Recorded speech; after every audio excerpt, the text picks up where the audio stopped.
Before the 2012 election had even taken place, people were already talking about who the Republican Party should throw out there as a nominee for the next cycle in 2016. And of course, today, now that Obama won re-election and the fate of the party, if not the country, is even further in question, that same query exists: who can the Republicans put up there to compete against Hillary Clinton, Joe Biden, Cory Booker, whoever it may be in 2016.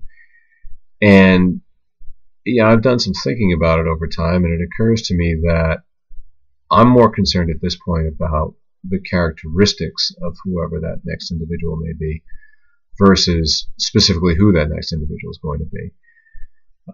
Before I even get to the characteristics, though, I would like to make a point that I just think it's too early to start talking about specific individuals. It's 3 years before the next presidential election happens. It's 2.5 years before the next primary process happens. It's just too early to start talking about specific individuals, I think. And I think that for a pair of reasons. Number one, we have a midterm election coming up. Let's worry about that first. Let's make sure that we retain control of the House of Representatives. Let's make sure that we regain control of the Senate. And then let's worry about the presidency. Because honestly, if we get control of the Senate and we maintain control of the House of Representatives, it really doesn't matter, in a way, if the Democrats maintain the White House in 2016. If we have control of Congress, Hillary or Joe Biden or Cory Booker or whoever it is isn't going to be able to get anything done. They're going to be a lame duck right from the get-go, because they're going to have a Congress who simply will not allow them to get any of their agenda enacted. So let's get control of Congress. Let's worry about the midterm election before we start talking about specific individuals for the presidency in 2016. The other reason why I think it's too early to start talking about potential nominees is who knows what can happen in the next 2 to 3 years. Take a look at the last election cycle. Take a look at Herman Cain, for example, who actually was my guy. He was the guy I was hoping was going to get the nomination. Nobody knew who Herman Cain was. He came out of nowhere. Who's to say somebody else won't come out of nowhere between now and 2015 or 2016? Let's take a look at some people who were hot tickets, so to speak, since, or really even before the 2012 cycle was taking place. Chris Christie was an awfully hot ticket there for a while. I personally liked Chris Christie a lot. And then, the tour around New Jersey with President Obama happened, and further events and quotes of Christie's came out that revealed him to be really more of a big government Republican than a true conservative. And where is Christie now? He may still get talked up by the party between now and 2016, but amongst conservatives, I think his star has become completely extinguished, quite frankly. Look at Marco Rubio, another very hot ticket. And then what happened when his opinions about the immigration issue came forth? Who's talking about Marco Rubio now? So, again, it's too early. Let's worry about the midterm election. Let's let the actual primary process draw a lot closer before we start naming names. I'm more concerned about particular characteristics of whoever this next individual may be. And there are 3 characteristics in particular that I would like to see this next nominee have. The first of those 3 is I'd like to see him be the adult in the room. Now, what do I mean by that? Well, to make a short story long and to reveal a little anecdote that kind of got me to this point, I've listened to conservative talk radio for quite some time now. And I've listened to Beck, and I've listened to Limbaugh, and I've listened to Hannity and Levin and Jerry Doyle and a number of people. And I also listened to a local conservative talk show radio host. And something that's often irritated me about the national conservative talk radio slate is their tendency, some more guilty than others, their tendency to treat callers who have opposing points of view very, very poorly, quite frankly. They tend to shout them down, to interrupt them, to talk over them, to quite frankly yell at them and insult them, to speak to them in a very condescending tone of voice. This conservative talk radio host on a local level that I referenced a second ago had a position about mental illness in regards to the gun control issue shortly after, of course, the Sandy Hook tragedy happened. And he had a caller one day who clearly disagreed with him and also pretty clearly misunderstood actually where he was coming from in regards to mental health and the gun control issue. And rather than shout this caller down and interrupt him and yell at him and insult him and be condescending towards him and hang up on him, this local talk radio host was polite and respectful and allowed him to talk and spoke to him as an equal. And even when the show came up against the commercial break, rather than, oh, sorry, we're out of time, click, said, I'm sorry, we're coming up against the break. Can you hold on to the line? Can you stay on the line until we come back from the break so you can finish your thought? And I thought that was great. That was awesome. Because here's the trick, to be honest. Here's the question that I find myself asking whenever a national level radio show host is rude to a caller with an opposing point of view. Why do you have this job? Why are you doing this? I mean, if you're just doing this to rally your base and to drive your ratings up and to make money, fine, that's great. Then you know what? The tactics you're using are probably working. That probably is making you a lot of money. That probably really is driving up your ratings. But if you're doing this because you want to promote the conservative cause, because you want to expand your base, because you want to convince the people who are on the fence that they should come down on the right side of that fence instead of the left, if you're trying to convince people who maybe identify themselves as liberals but could be persuaded to entertain a different point of view, your tactics are counterproductive. You're shooting yourself in the foot. Nobody reacts well to watching somebody else be belittled. If I'm neutral and I'm trying to decide, do I want to go to the left or the right, and I see somebody on the right being a jerk, I don't want to have anything to do with the person on the right. If I'm on the left and I'm considering maybe the right's got something to say, and then I see somebody from the right say something in a childish manner, I don't want to have anything to do with the right. I want to see, going back to my original point, I apologize, I want to see the next Republican nominee for president be the adult in the room. I want to see him or her, and from this point forward, I'm just going to use the male specific, not out of any misogyny, but simply just, it's easier.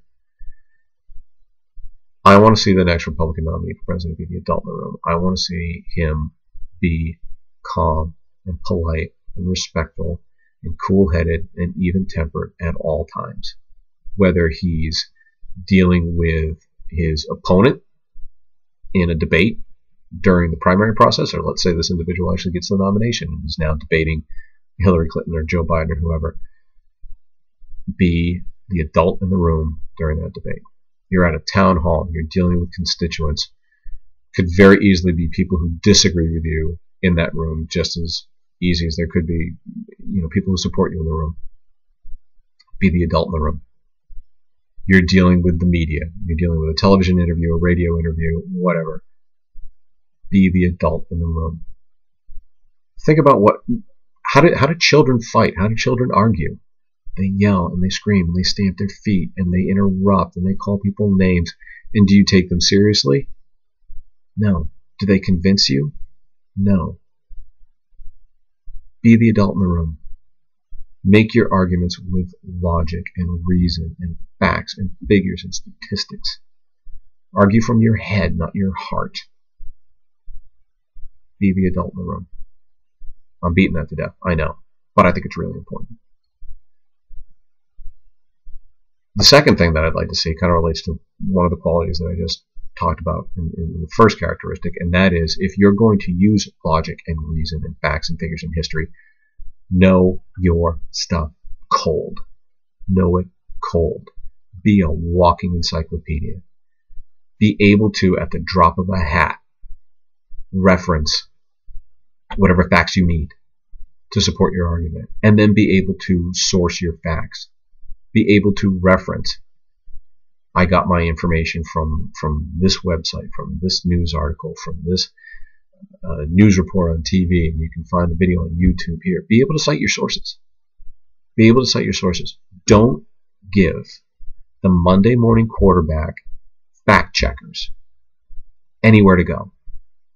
Don't give them anywhere to go. We all see it happen all the time after these last debates between Romney and Obama. What happened? You woke up the next morning, you went on CNN or wherever. Fact check. Where did Mitt Romney get it wrong? Where did Obama get it wrong? I saw that on occasion too, to be fair. Don't give those fact checkers anywhere to go. Don't give them anything to work with. Use facts and logic and reason and stats and history and cite your sources, and just don't give those Monday morning quarterback fact checkers anywhere to go. Know your stuff cold. And finally, I would say, walk the walk. If you're going to pitch yourself as a conservative, be a conservative. Own it. Don't run away from it. Grasp it. Run with it. Own up to it. Yeah, I'm a conservative. What's your point? What's your problem? I believe in X, Y, and Z, and your problem is what?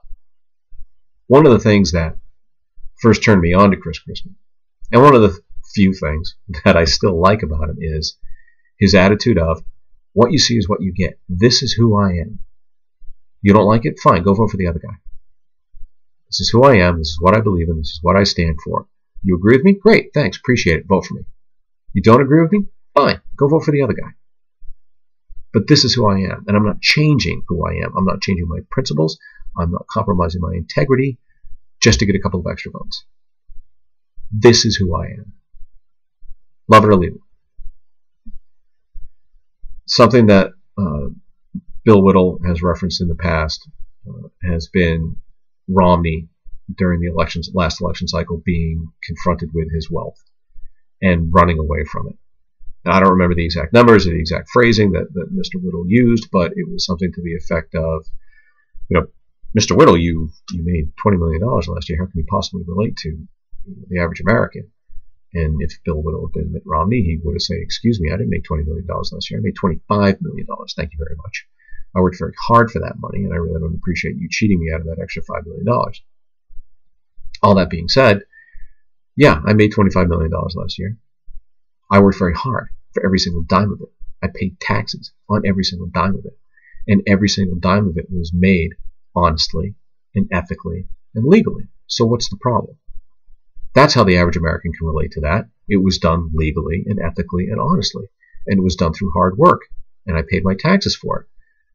It's what every law-abiding American citizen does. So what's the problem? How can I not relate to the average American when I do that? I offer a service, a product. People come to me and say, that sounds like a really good idea. I'd like that. Well, my service costs X. Some people are going to say, no, that's really too pricey for me. Okay, that's fine. Sorry, I can't help you. And other people say, I can afford to do that. Let's do business. Great. Here's your service. Terrific, thank you. Here's your money. Done. What's the problem with that? It's not just about economics, obviously. It's not just about wealth or about money. It's about everything. If you're going to tout yourself as being a conservative, then be a conservative. Own it. Don't run away from it. Don't deny it. Don't be ashamed of it. All that does is give the press, and we all know what side the press tends to lean towards, that just gives the press a story to write. It gives them somewhere to go. It reminds me of the late Tom Clancy's movie, Clear and Present Danger, where the president's dealing with some sort of scandal and his advisors say, oh, don't worry about it, we'll deny it, blah, blah, blah. And the hero, Jack Ryan, says, no, don't deny it. Don't run away from it. What's the point in doing that? If they ask you whether or not this guy that's involved in this scandal, if you knew him or not, you don't say, no, I didn't just know him. We were friends. We were good friends. If somebody asks you whether or not you were good friends with this guy, you don't say, no, we weren't good friends. You say, no, we weren't just good friends. We were lifelong friends. Don't give them a story to write. There's no sense in diffusing a bomb after it's already gone off. Own it. Regardless of who the next Republican nominee for president is. I don't care if it's Ted Cruz or Rand Paul or Mike Lee or somebody we haven't heard of yet. I don't know. Nikki Haley, Bobby Jindal. Pick somebody. It's not about the names right now, as I said at the beginning of this. It's about the principles. It's about the characteristics. Be the adult in the room. Know your facts cold. And walk the walk. That's what I want. Regardless of who you are, regardless of what your name is, that's what I want out of the next Republican nominee for president.